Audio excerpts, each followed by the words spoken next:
मुझे स्कूल में best student का अवार्ड मिला है। क्या हुआ सऊद, क्यों शोर मचा रहे हो? ये देखो साद भाई, मुझे साफ सफाई में, अच्छे अखलाक और पढ़ाई में सभी में अच्छे मार्क्स मिले हैं और बेस्ट स्टूडेंट अवार्ड मिला। वाह माशाअल्लाह, ये तो बड़ी खुशी की बात है। मैंने अब्बू को भी फोन करके खुशखबरी दे दी है। अच्छा, अब्बू ने क्या कहा? अब्बू बहुत खुश हुए और उन्होंने कहा वो मुझे इनाम देंगे।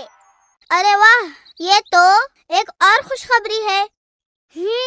और तुम्हें पता है साद भाई, जब कभी हम खुशखबरी सुने या खुशी का मौका आए तब क्या पढ़ना चाहिए? पूरा एपिसोड देखिए किड्स मैसेज पर।